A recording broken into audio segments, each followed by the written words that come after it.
Welcome to SmithWeekly Discussions, an occasional program for our members of SmithWeekly Research. Please note this program is a private discussion and everything contained herein is for entertainment and educational purposes only. With that, we hope you're in a comfortable position, along with your favorite beverage, to enjoy the discussion.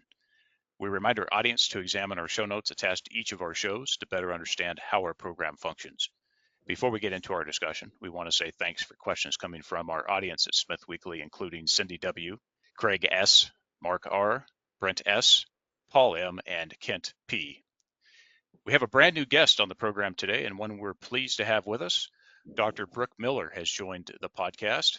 Brooke is a board-certified medical doctor with 38 years of clinical experience, specializing in emergency and family medicine at his private practice in Virginia, United States, which is called Miller Family Health and Wellness.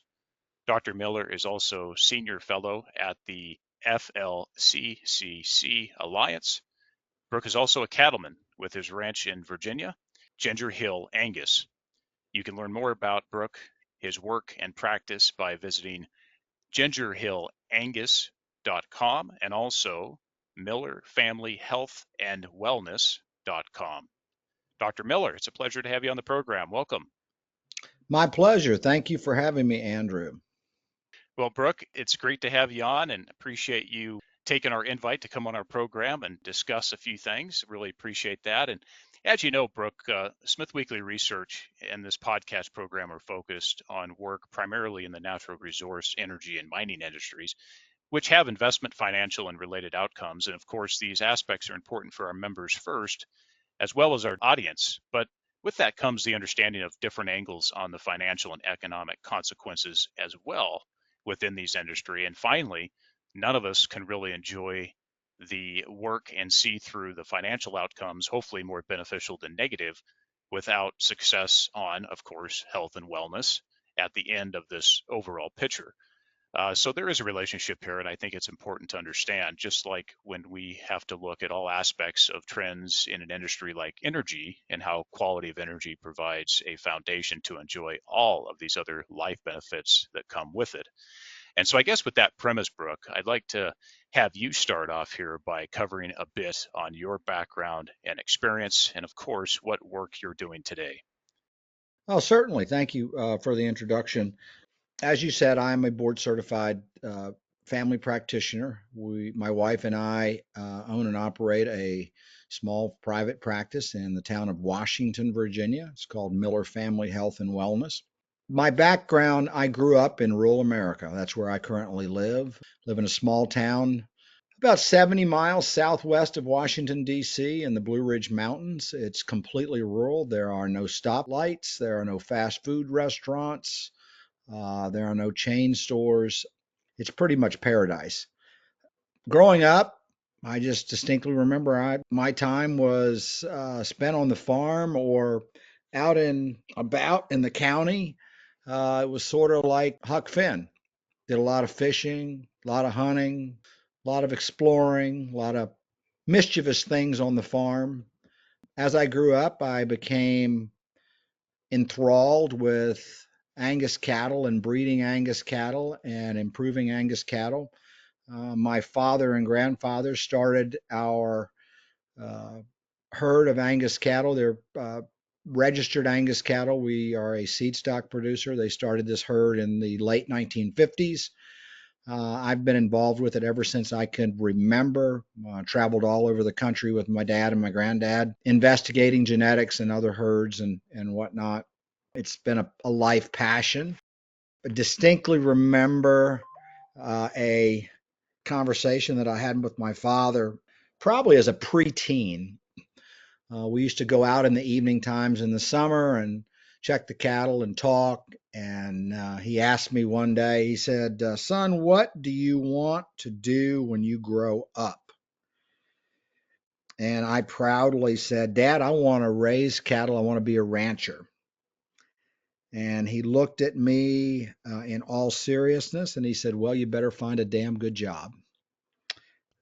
So under his direction, I sort of got steered to medicine. He always wanted me to be a medical doctor. I had the good fortune of going to Virginia Tech, and my roommate was a year ahead of me, and his father was a doctor, and he was pre-med, and uh, he sort of guided me through that process, and sort of I leaned on his experiences, his 1 year more of experience than me, and guided me through school at Virginia Tech, and I um, applied to University of Virginia Medical School and got in with an early acceptance, and met my wife there when she was in nursing school.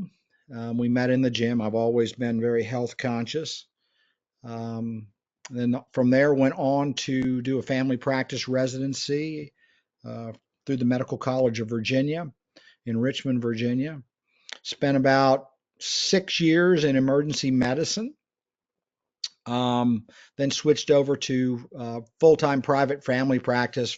For about 6 years, I was employed as in corporate medicine by a hospital corporation, and then for the past 2 years, my wife and I have been running our small family practice. Never been happier. Um, I can't say that I had a burning desire to be a physician when I was a kid. That was always problematic in my interviews. Frequently, I get questioned on when I decided I wanted to become a doctor. Well, basically, I became a doctor because my father wanted me to become a doctor. So now people ask me, when did you decide you want to become a doctor? And my honest answer is probably about 5 to 10 years after I was practicing medicine. And now it is probably my biggest life passion. You probably don't hear many doctors say that, but I am more charged up about doing what I'm doing now than ever before in my life. I have a real sense of purpose. My wife and I have 4 children. They're pretty much grown and gainfully employed. We have 2 sons and 2 daughters. My youngest son is also a doctor and just completed his first year internship. And the plans are for him to join us in our family practice in 2 years when he gets out of his residency program. We're a very close family. We have 7 grandchildren. They happen to be here at our farm slash ranch this week. We have an annual cousins camp where we get them all together so they can spend time together and spend time on the farm so they know what that's all about because they live in faraway places now. Hopefully, eventually, some or all will be here, but very close family. In a nutshell, that's been my life. Brooke, thank you for that. I can appreciate a lot of the things you said there. Of course, myself being a person that was raised rurally as well, with a similar family setup and things, and can really appreciate in this day and age these traditions. And I think it's very important, and also that some of the things you're doing are quite impressive as well, and of course provide a good service to the community. And one of the things you said there towards the end is it's never been more amped up, I suppose, if I can use that music analogy in terms of some of the work you're doing. What caused you to get amped up about it? Is it something in the last couple of years that's come up that's made you really want to put in that extra effort and really accelerate this work that you're doing? Talk about that. Give you a little bit of background. I went through medical school, and as you may or may not be aware or agree with, medical school and traditional medicine is basically sick care. It's using pharmaceuticals to treat illness and disease. Never felt like I was really affecting people's lives as much as I would have liked. Obviously, I people really appreciated what I did for them as their physician. But about 15 years ago, my wife talked me into going to a conference in Salt Lake City, Utah. And I only agreed to go to that conference if we could take a week and go fishing in Montana the week before. And she agreed to that. So we went and had a vacation, a family vacation. All the kids went out. We went fishing in Montana and just had a good old time. And then we ended up going to Salt Lake City, where there was a conference on bioidentical hormone replacement therapy. And this basically opened up a new world to me as far as looking at things that you can do to help people feel better and be healthier. That is basically all natural, that's not a pharmaceutical hormone. And so I started taking more of a dive into what's going on in medicine and how it really is sick care, not well care. And we're treating with these drugs and medications that the pharmaceutical industry claims are doing a great job at what they're doing when many of them are basically harmful and not helpful. And then, as you know, a little over 4 years ago, we were struck with the great pandemic. And I call that the Great Awakening. Through my close observation, when COVID-19 hit, I, like hopefully a lot of people, were searching as much as we possibly could to find cures and find treatments, and also learn as much about this illness as we could. And through that, it's opened my eyes a great deal on the industrial medical pharmaceutical complex and how corrupt it is. So that sort of started a medical freedom and a freedom movement in my life, and that has really charged me up.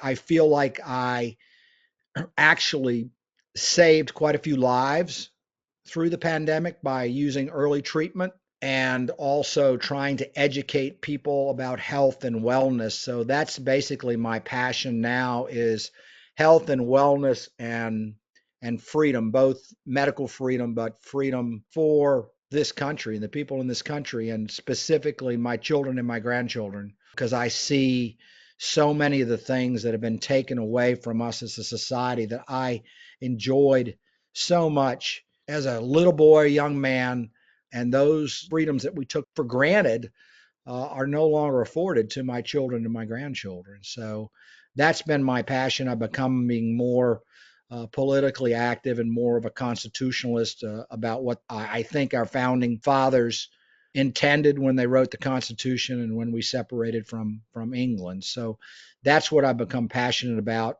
health and wellness and freedom. Brooke, thank you for that. And I think all of that plays in so much to the overall health of a society and how health of a society is so important.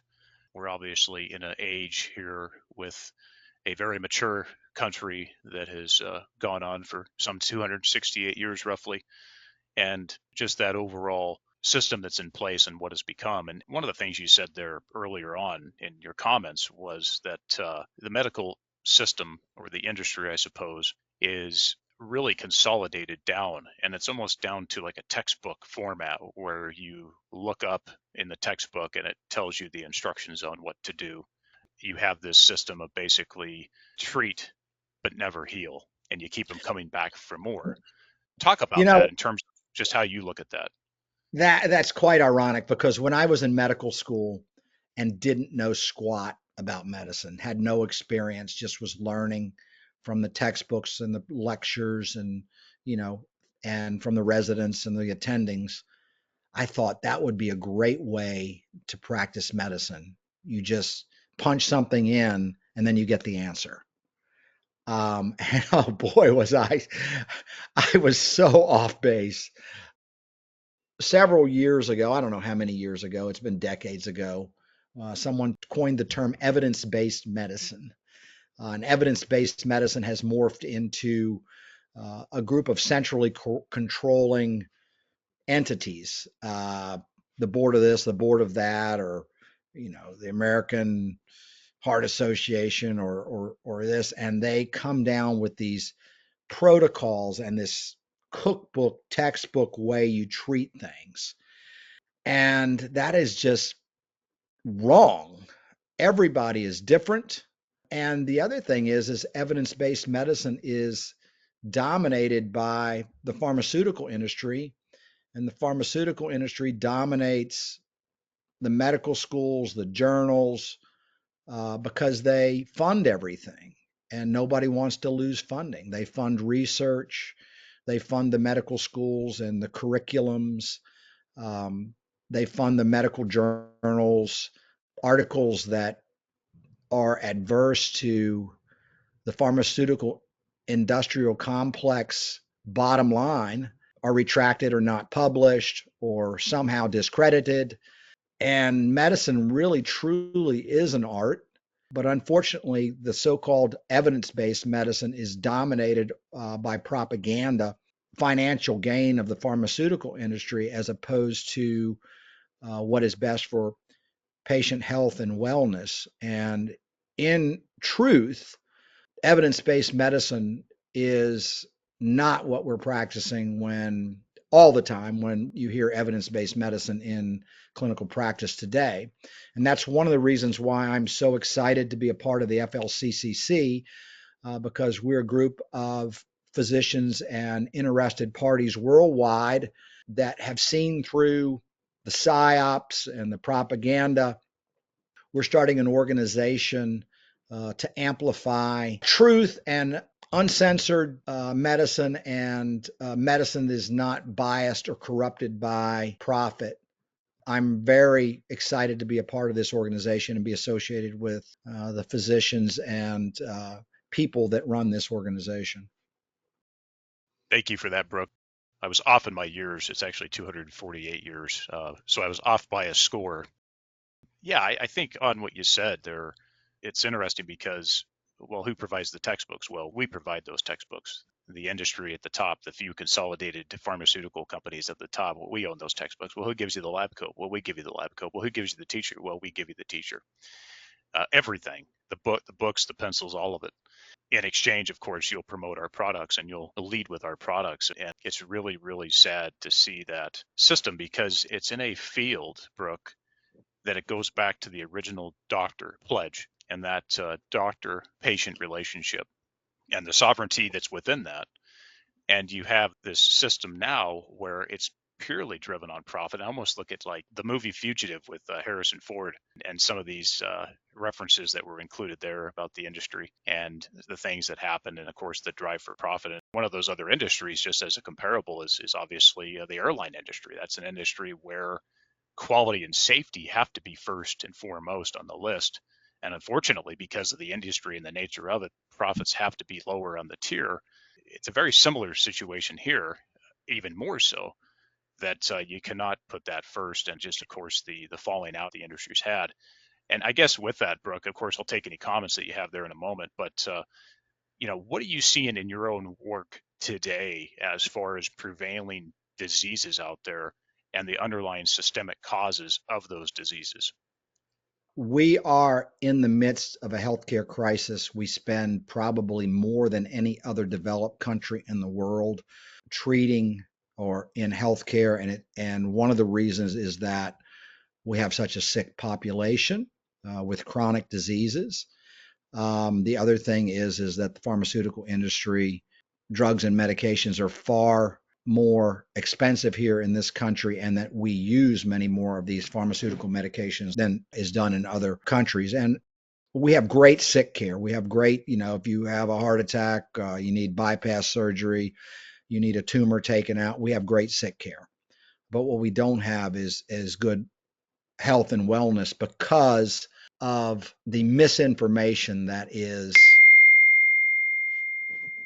spread in all avenues on a daily basis. Right now, what we see is we have an epidemic of obesity and all the associated problems that obesity causes. I think everybody has seen the internet pictures of people on a beach in the 1970s versus today, and it's just wildly evident that we're doing something wrong. And I think it starts with our consumption model and our food model and what is considered healthy as far as food and what is not considered healthy. And that's a direct result of the government sponsored dietary guidelines and the big food corporations constructing food that is not natural, that is highly processed, tainted with seed oils and high fructose corn syrup and sugar and grains that have been sprayed with glyphosate and that play out in our society. Very much. And Brooke, one of the issues there, and we'll come into this in a moment, is the cattle industry. And I want to come to that here in a moment. I want to try to stick on, it's related, of course, but at the health and wellness side, and then move into another area that you have a passion for. And that's, of course, the cattle industry, which I'll come to in a moment. But you went through the period there of the pandemic, as they call it, and you got to see the inconsistencies and the full on structured narrative. That's probably too kind, but the structured narrative that came out during that period. And then post that, now we're starting to see some of those consequences come in, make a reference over to the life insurance industry. And of course, life insurers, I think, have some of the best data and modeling when it comes to prediction of death, as well as many of the underlying factors. And when they start to see disruptions in their models, I think that that's a substantial indicator. What are you seeing on your side as far as some of those impacts and some of the things coming out of life insurers and even consequences into the segments such as even general medical insurance? I know you started to talk about it, but what's your thoughts on that end of the business and what they're seeing? What you're alluding to is that life insurance claims in working age adults has dramatically increased. I don't know what the exact numbers, but I've heard 40%, 50% increase in claims in mainly in a lot of white collar workers, people that were subjected to or more likely to not fight the mandate and take take the jab. We are seeing that. We live in a small town with a small clinical practice, but we also have a huge network of physicians worldwide. But I personally, I mean, just yesterday, I heard of this young man, 33 years of age, that sounds as though he has a cancer. And we're seeing cancer affect young people that it has no business affecting at this point in time in their lives. We're seeing increases in all cause mortality. We're seeing increases in autoimmune disorders. We're seeing increases in anxiety, depression. We're seeing increases in dementia in mainly elderly people, but also not people that you would consider elderly.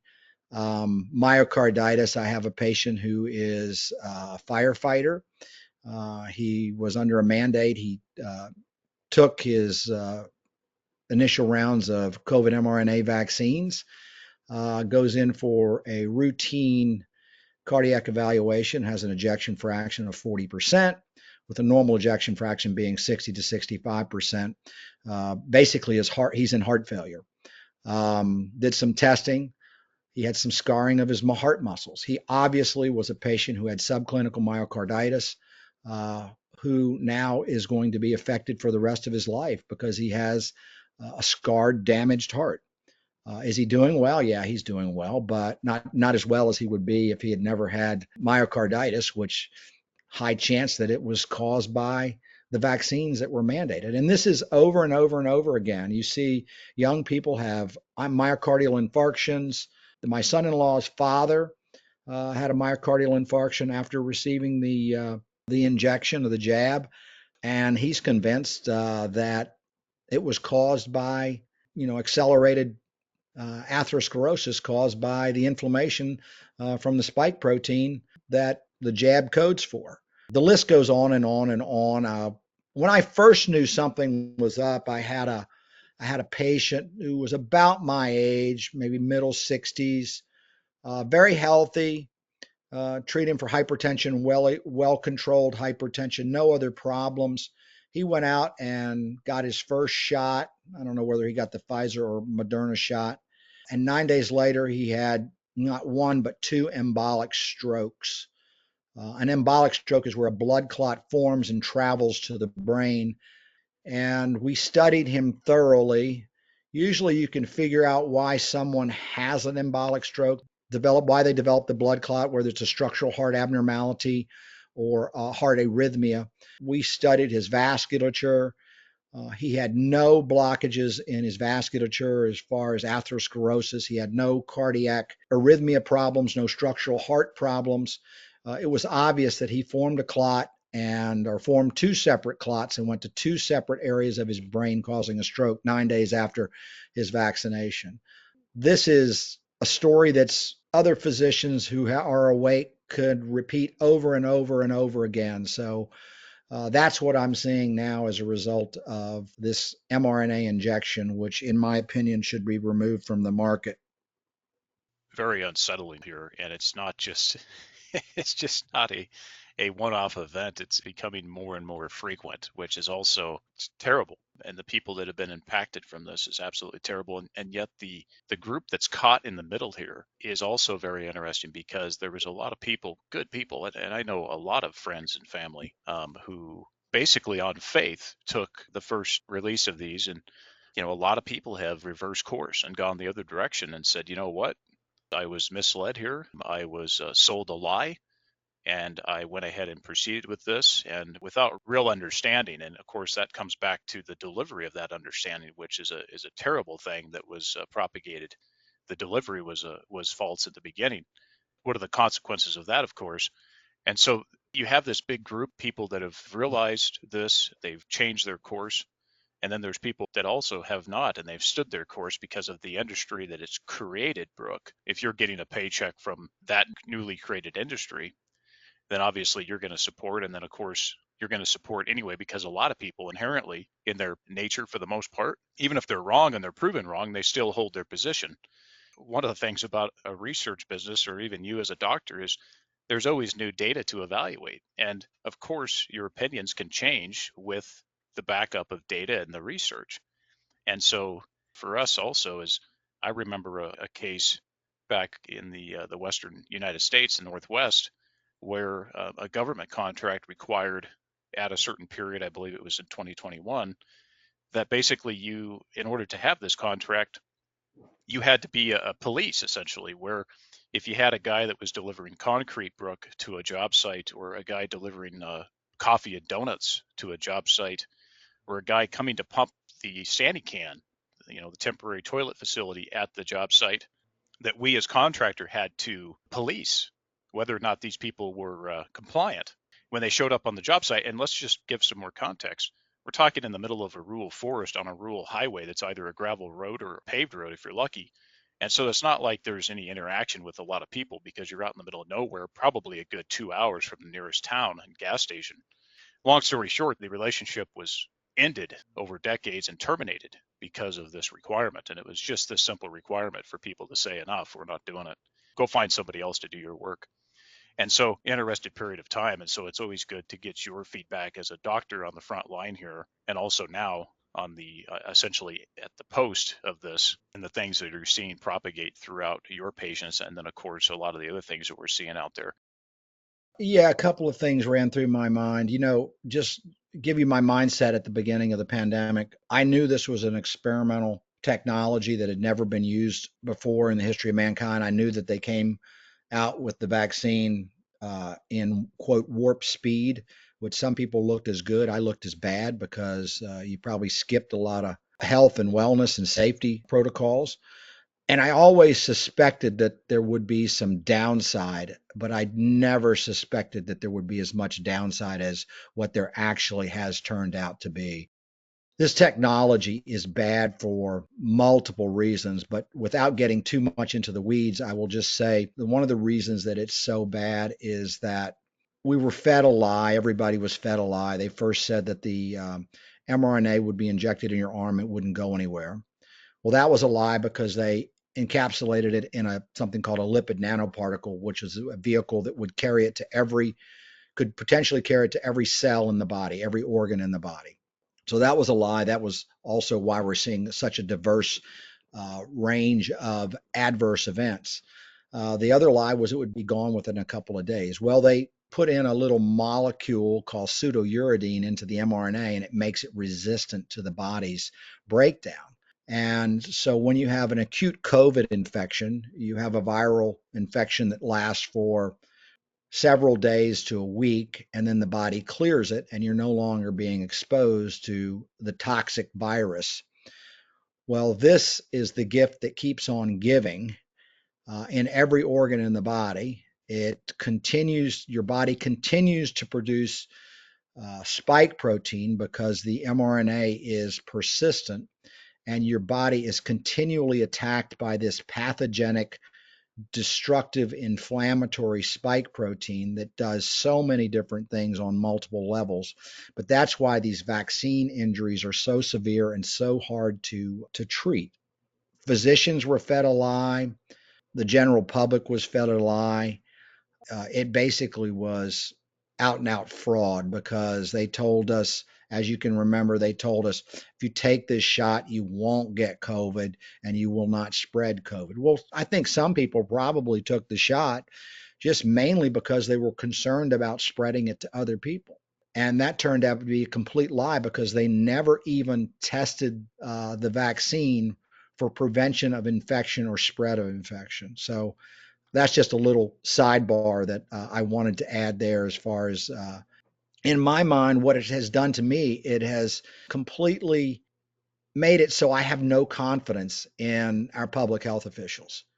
I have no confidence in the pharmaceutical industry because you know they what they may be telling you is the truth, but there's a good chance that what they are telling you is based on what is best for their pocketbook and for the pharmaceutical industry's pocketbook. So it's really opened my eyes. And then I can see, I can relate that to other federal agencies that have been completely captured by the industry in which they regulate. So that's why I call it the Great Awakening for me. And I think a lot of people feel the same way as well. Yeah, I think there's a lot of unintended consequences that have come out as a result of this. And like you said, it's spread, this in itself is propagated beyond just health of people, but to the health of society, to industries, and everywhere else. It's infected everything. And if it hasn't yet, it will, and it's moving that direction. And it even comes back at the end of this to finances. The finances actually tie into this as well, Brooke. It is sad as that sounds. It is true. I think what you said there as well is there's a potential for it to be restructured, but I'm not quite sure how that works as far as that restructuring goes. It's almost like it has to be rebuilt because the confidence is being completely ruined if it's not already completely gone already.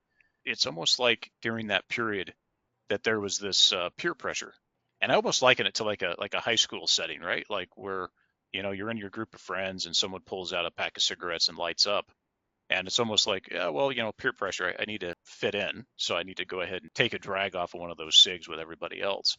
Then there's the additional component here where you're essentially being coerced into, make sure you get your free ice cream and your free French fries. Of course, you get that if you go and get poked.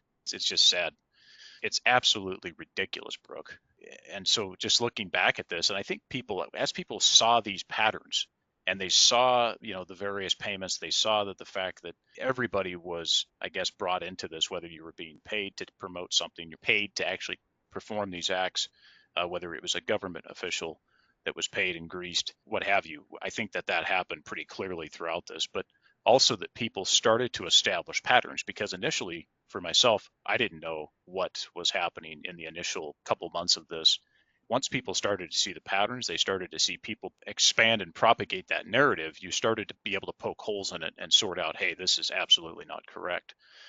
For people that have been put in this situation where they have effects of vaccine injury or other impacts from this, maybe you can direct them to potentially a source where they could find some type of treatment to counteract or countermeasures, if you will, these Mhm. events, or if they can at all. Well, I would be a source. I mean, people could reach out to me at our medical practice. The phone number is 540 987 5068. My wife and I treat vaccine injury. There are also other physicians all over the country and all over the world that are treating vaccine injury.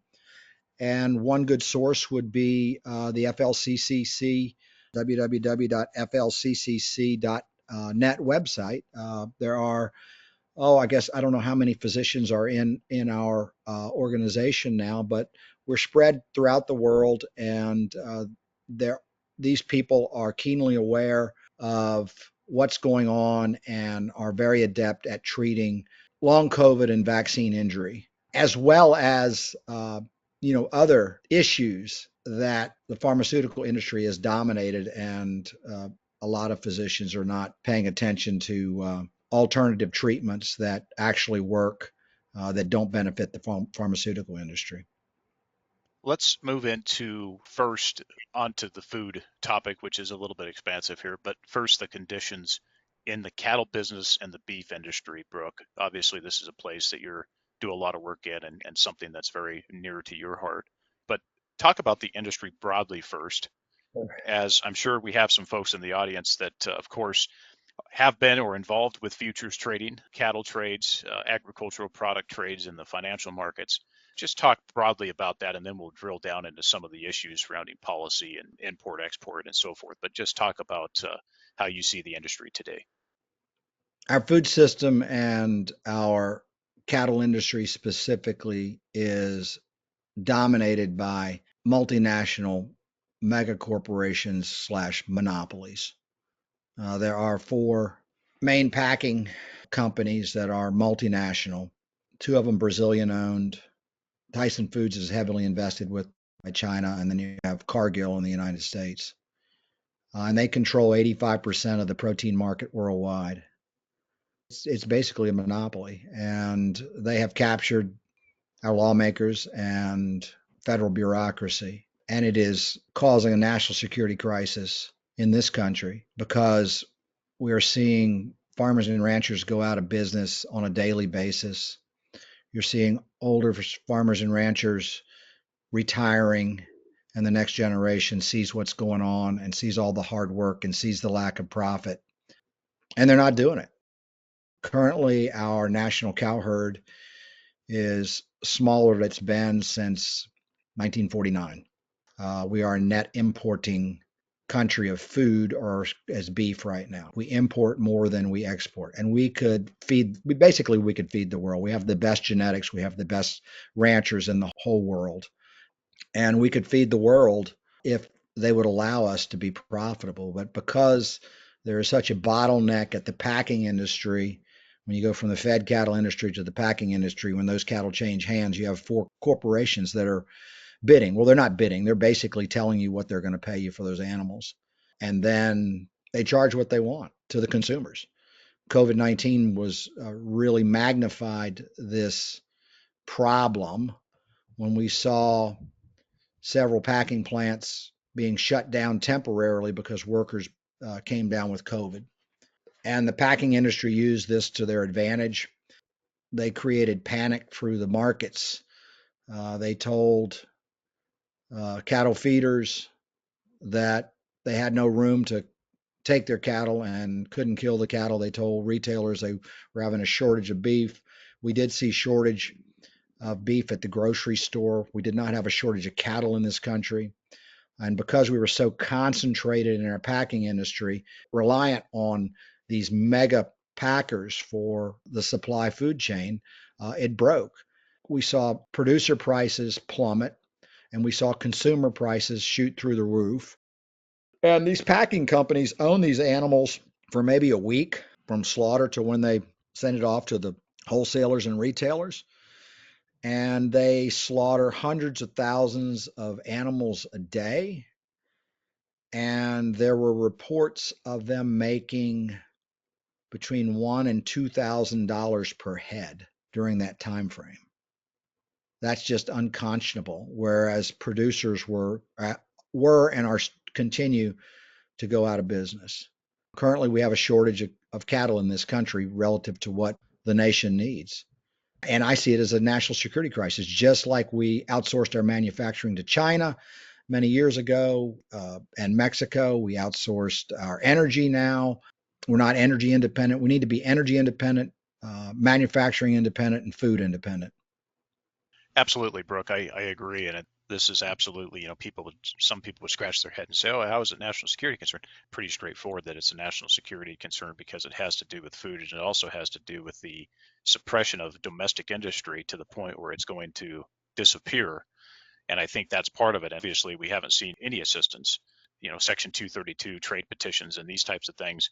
And again, I haven't followed this with the beef industry that well. You obviously know it way better than I do, but I'm assuming there's just a blind eye turned over to the brown bag lunch that is propagating through these consolidators, which basically control the system. It is a national security concern because what if that consolidated industry decided to continue to only allow certain products to come out to the market?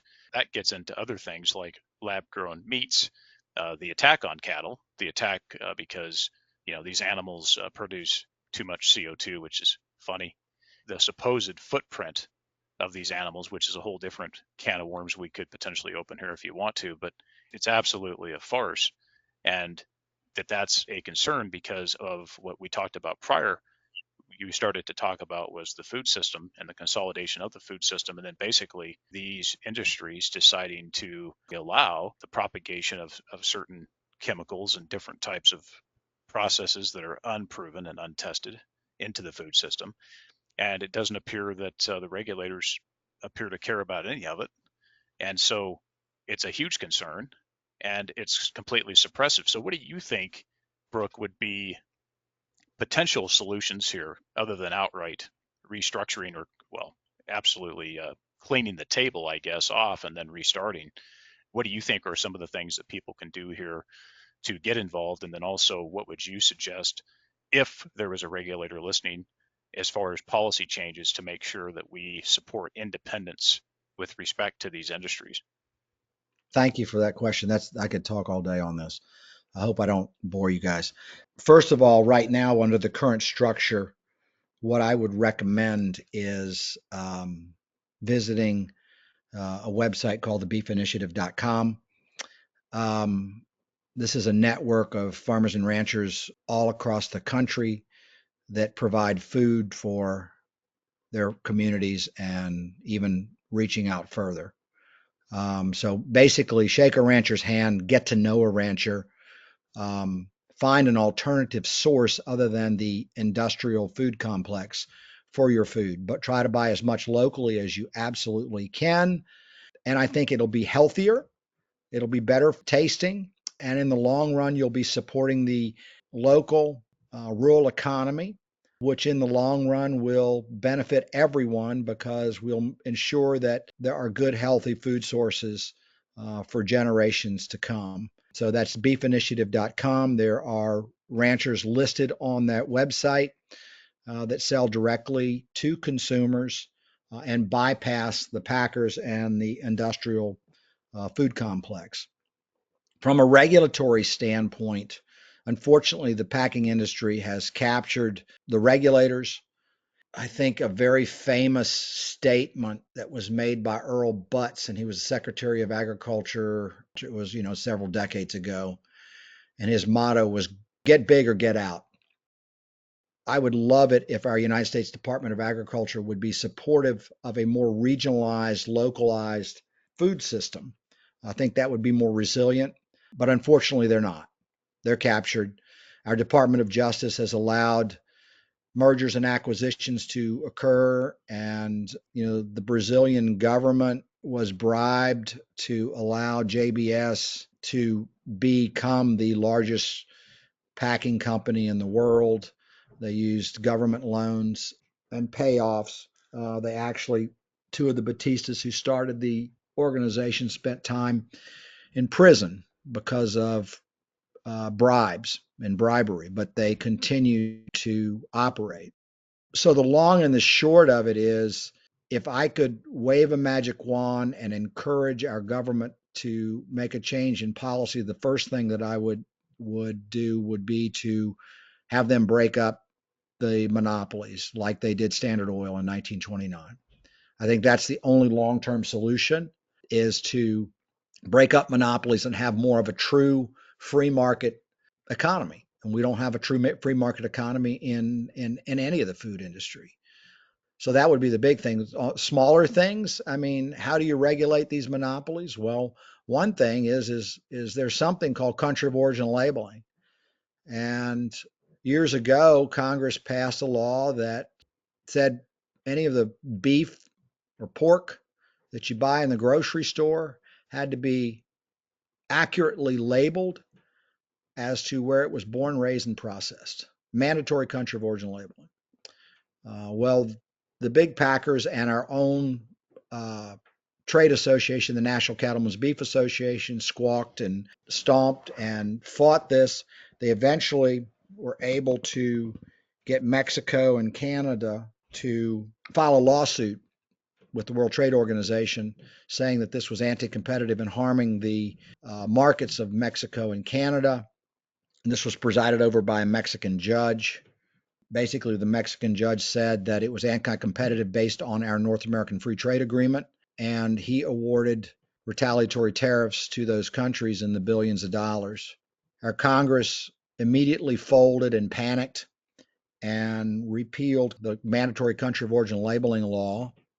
So then it was the Wild West, and the law reverted to a previous law that was on the books that said that meat imported from other countries could be labeled as product of the USA if it were significantly transformed within our borders. Their definition of significant transformation was repackaging or slicing.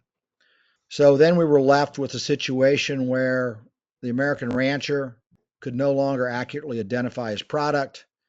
The live cattle market prices dropped 40% within 2 weeks' time. Packers and importers used the law to deceive consumers, making them thinking they were buying something that they weren't buying. And lo and behold, the markets in Mexico and Canada dropped along with ours. So actually, the repeal of mandatory country of origin labeling was not only bad for American ranchers, but it was bad for Mexican ranchers and Canadian ranchers, and it was bad for the consumer. But it was good for Tyson Foods, Cargill, JBS, and Marfrig. We need to educate Congress, but unfortunately, they're hearing a lot of different things from different trade organizations that are captured, like the National Cattlemen's Beef Association.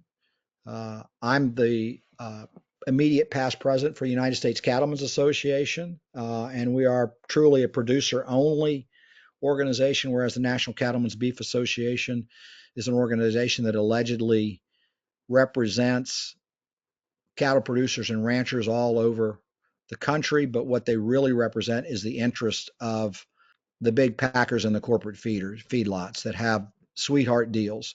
We need to institute more transparency and more actual competition in our market, because we don't have any competition in our market. There is no free market enterprise, and farmers and ranchers will continue to be forced out of business because of lack of profit for what they do. So those are just some of the things. We also need to demand unbiased dietary guidelines.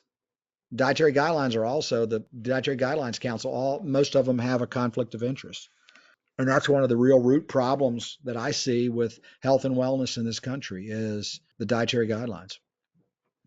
Lots of good stuff here, and we don't have enough time to cover it all off today, Brooke, but hopefully we can talk more on these issues in the future. But just a few follow-up items. I look at it as, well, first, as you said, these groups, the education is not going to happen generally because, or the learning, if you want to call it that, because they've already been bought and paid for. Again, just turn your head and continue what you're doing, or the system can be manipulated, as you well know, without that transparency, without that independent control, because obviously the antitrust has been there and it's been there for decades, and nobody's done anything about it, and they've just allowed continued consolidation. And that ties back to, and the fact that, generally, just like the prior topics we talked about, you'll find that generally nobody's being tried. You're not seeing the justice system, the court of law, come in and try some of these acts. Not at all. I mean, it's almost like there's a certain level of immunity or above the law, and essentially the rules apply to you, but not to me. And so Exactly. rules are just for the peasants and not for the regulators. And so you see that piece of it as well that plays into this. And then also the agricultural industry is so important for the overall supply chain. And of course, if you live in a city, where do you think that real food comes from? Well, of course, it comes from agricultural rural areas. So, absolutely, to what you said before, thank a farmer. Absolutely, you should. And we've seen these issues play out in places like Europe. We've seen it in Canada. We've seen it in the US. We've seen it in other places where there is war on farmers. To your other point, is we see this in energy too, where energy, there's discussion now about microgrids and the strengthening of energy, which energy, from basically a national success or a domestic success standpoint, energy independence and energy resilience is absolutely important. And of course, how do you get there? Well, it's not by wind and solar farms consuming cattle ranches. That's not how you get there at all. Matter of fact, that's only going to worsen and destroy than actually improve. And so we've seen more of this push towards microgrids for energy to where there's independent grids that function when other grids go down, which makes obviously a lot of sense. Just like micro supply systems for food, where food systems should be local, it should be original and real, and that should propagate throughout all the communities within the U.S. because obviously there's some interconnectivity where it comes to certain areas where you can grow food and raise cattle, livestock, if you will. And then there's other areas that are obviously suitable for fruit and obviously the different parts of that come into it. But I absolutely agree that needs to happen. But of course, those interests are pretty much against what your leaders in government would prefer because they're obviously, most of them are being greased behind the scenes. And so that's, I think, overall the bigger problem. But hopefully people can speak up more about these issues to create their own organizations, eliminate these other organizations, which sadly, I don't know, Brooke, that it can be done with the stroke of a pen, or at least not by anybody that we currently see out there that has that power. Any thoughts on that? And then we'll continue. Yeah, you bring up a great point with energy, also with supply chain issues, manufacturing, and food. They're all intertwined, and energy problems and price of increases in energy in this country has adversely affected the farmer and rancher, increases his overhead. It increases consumer cost of their food. Supply chain issues affect the farmer. Parts for our equipment go way up.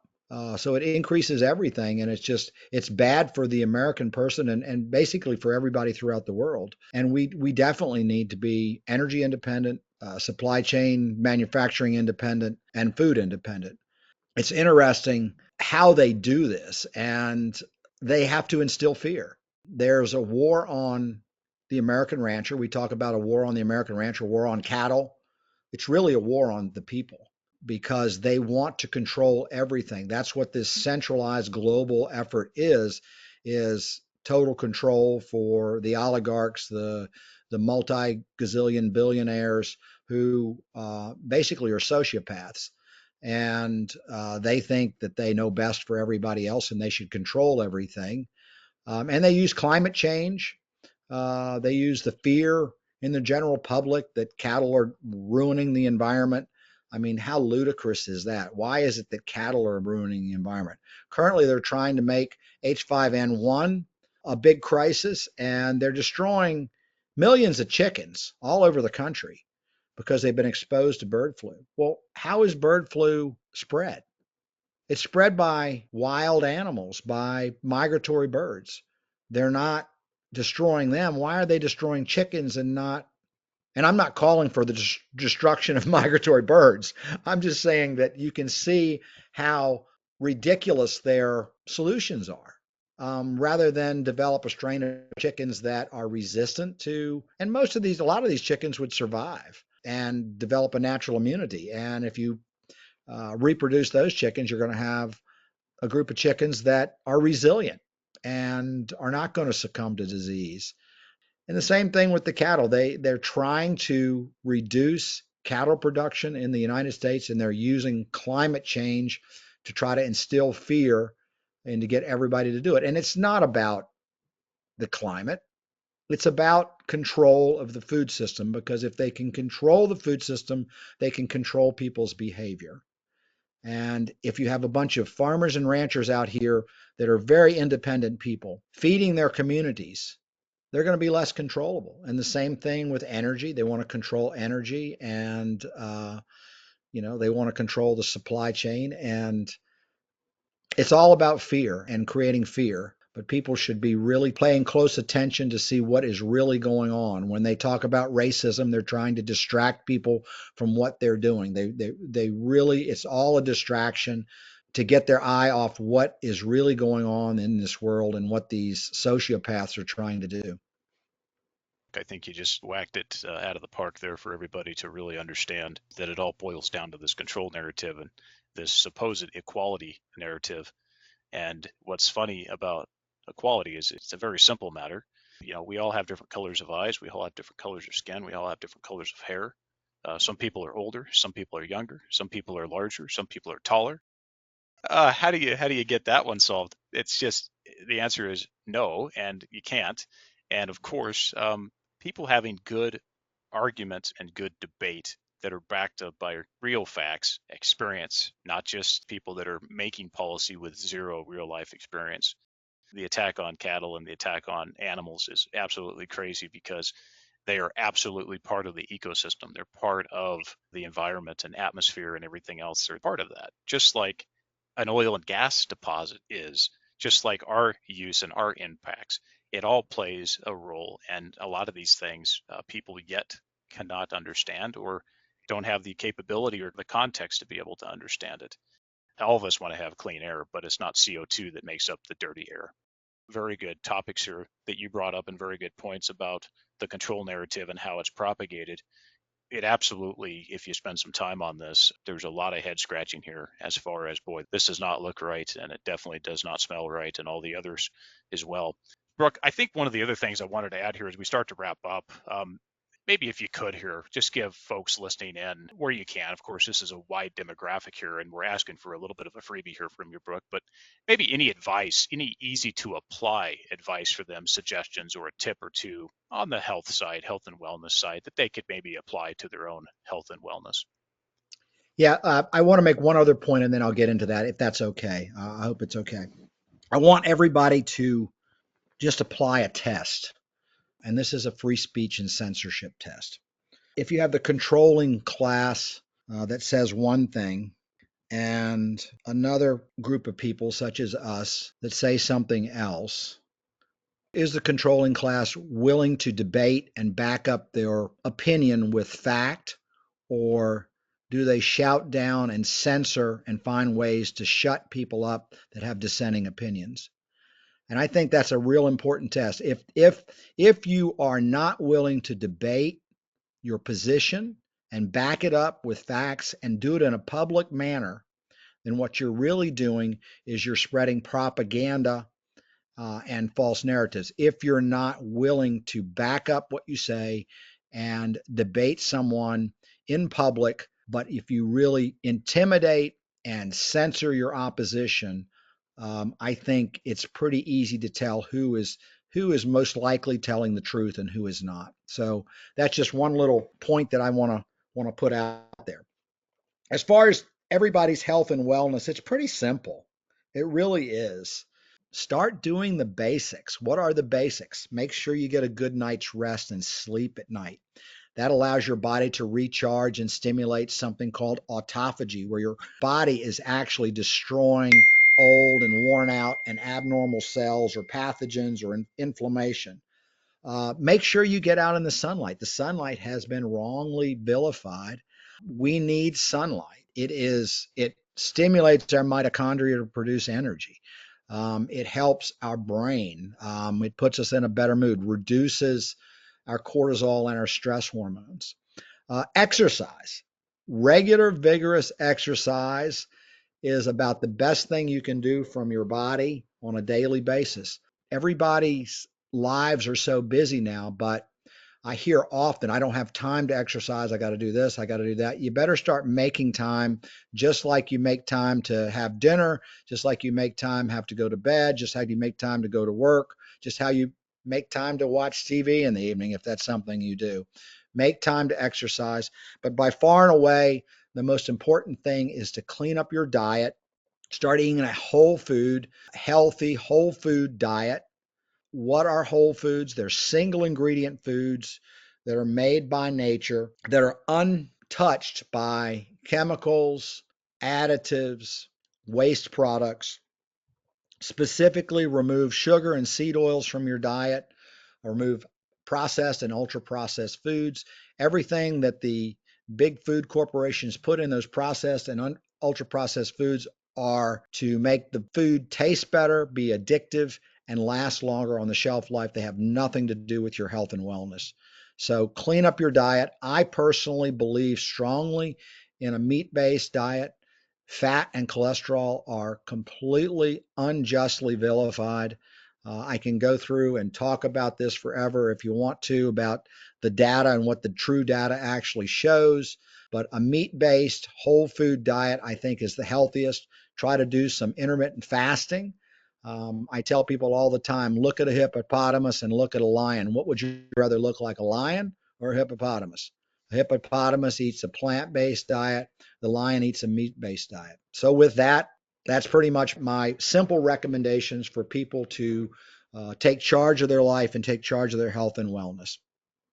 Thank you for that. And yes, maybe in the future, we would absolutely appreciate further discussion on some of these topics because it's useful. And again, we're tying this back in. I mean, people are probably saying, oh, what's Andrew doing talking to a doctor and talking food and these types of things? Well, look, yes, we are generally natural resource investors and natural resource focused, energy focused folks, and that's where we spend most of our time. But you'll find also that if you sit at your desk like I have for so long, you also have to remember that health and wellness are important. So this is the tie in, folks. And also, something you said earlier, Brooke, you talked about dissenting opinion. Well, if the judges on the Supreme Court can have a dissenting opinion, and you can read about that, go to their website and you can pull as many cases as you want, then I think it's okay for people to always have dissenting opinion, dissenting views, and just outright disagreement. There's nothing wrong with that because that's how we have advanced as a society and even nations. There's disagreement, there's traditions, and there's some things that just quite frankly should not change, Brooke. And that's the other piece too, is some things should just not change. And when you take a look at the history of the United States from 1776, if you want to start there, every day since then, we've essentially had a group of people that have regulated and created new laws every day. And that's the career job, is to wake up and to dream up new policies. And when you take that from the federal level and you take it down to the state level, then you take it down to the county level, then you take it down to the city level, then you take it down to the district level, and then you take it down to the homeowners association level, my point is just served that you do this over 248 years, it starts to add up to the point where you and I'll need a, I don't know, a freight truck or a couple of dump trucks, Brooke, maybe a big mining truck to deliver the books that we have to review and the specifications and the rules. And quite frankly, I've lost track. And I appreciate your tips, basic tips to folks. And those are basic things that they can start with. And I really appreciate that. Last thing here, as we wrap up, wanted to cover the services you provide in a moment, but talk just one more time about how people can get involved and get the word out about some of these issues that we talked about today, Brooke. What they could potentially do to help. How can they assist to maintain their own individual sovereignty and self-determination? Just talk about that and what you're going to be doing next to continue your efforts. Yeah, thank you for that. Well, I think people can do exactly what I'm doing and what you're doing. First, educate yourself. Turn off CNN, turn off MSNBC, turn off the network and large cable news organizations, and start looking for information that makes sense and start thinking about that. You don't have to believe everything you see or read on the internet, but there are so many good alternative news sources that are done in podcasts, following certain people on social media and Twitter. So educate yourself, one, and then start thinking about things and then start sharing your thoughts because your thoughts are valid. And don't be afraid to say something that is not in the mainstream narrative. That's something that I have never been afraid to do. Speak your mind. It is your thought process. It is yours. It's not someone else's. So don't be afraid to go against the narrative and speak up. Become active in local government. School boards, board of supervisors, town councils. Become active and speak up. Act locally. That will probably benefit your community as much as anything. If you have the desire, get involved in national organizations or statewide organizations. But I think we have to start paying attention because we live in a time where everything has been great for many, many years, and people have taken their eye off the ball and they think things will always be great. But we've seen the direction that our country and the world has taken in the past several decades, and especially the past 5 to 10 years. And unless we do something about it on a personal level, things are not going to change. I will say that the government is going to come out with further rules and regulations based on some crisis that is manufactured, and they're going to try to take away more of your individual rights and freedoms. And if we all refuse to comply, then they have no alternative but to remove those unjust laws and those mandates like masking mandates or vaccine mandates or travel passports or this or that. Just refuse to comply. If you comply, it's going to be worse. You got to speak up. Uh, Doing nothing is not the solution. The only way that we're going to make this world and this country a better place is to be willing to stand up and take a stand. You can't stay in the closet, because if you stay in the closet, then the opposition rules right outside, right by you, unopposed, right to the goal. You actually have to get involved to some degree, and everybody has their different level of involvement. Here's one of the unintended consequences, Brooke, is that as a result of wealth and comfort, like the United States as an example, you now have the issues that are before us today, and that people have forgotten what it took to build what they have today. And you're absolutely right. Times have been incredibly good for a lot of places. And things like good energy, things like fossil fuels have lifted up a standard of living in a lot of places, and have really, some of the climate folks are going to hate me for this, they've saved lives. Fossil fuels has elevated that. And so you have to take a look at that. So when you take a look at a country that's so successful like the US, or was successful, you have to also look at, okay, what did we create as far as some of the latest generations? And do they truly understand what it took to get there? So how was their parents and their grandparents and the history of their families able to get to this position? And I think that's also an important piece. But back to what you were doing as well, what will you be doing next to continue your efforts? Well, I'm going to continue to be an advocate for the beef industry and agriculture and our food system and try to, in some way, shape, or form, influence the profitability of continued agricultural systems in this country for food security. I'm excited about being a member of the FLCCC Alliance and continuing on this journey for health, freedom, and uncensored opinions in the field of medicine and non biased, true scientific research to improve the health and wellness of my patient population, but also people in this country and worldwide. So, those are going to be my main focuses over the next several years. The only way these industries thrive, and they thrive as small business, is the pursuit of profit. And that pursuit of profit provides that incentive and motivation to go to work and to do these things. And obviously, it can't survive if you take the socialist approach and try to mandate that you'll produce X pounds of beef per year and you'll get paid this fixed price. We all know that doesn't work. And we've seen those models fail over and over and over. And while a capitalist style pursuit of profit model is not perfect, and there's no perfect solution, it's the best solution that I've seen in my experience. So I appreciate your comments on that, and also just the protection of small business and how small business is so important and should not be consolidated. And Brooke, if there's someone listening in and they want to engage your services, whether it be as a potential patient at the practice or a cattle buyer, talk about whether or not, first of all, you are taking on new patients, and then also how they can get in touch for those respective businesses. Yeah, we are continuing to take on new patients. I would encourage people to actually email us at office at millerfamilyhealthandwellness.com. We also have a Facebook page, Miller Family Health and Wellness. People can direct message us on that platform or my own Facebook platform at Brooke Miller MD. Our cattle operation, you can visit www.gingerhillangus.com. We also have a Facebook page, Ginger Hill Angus.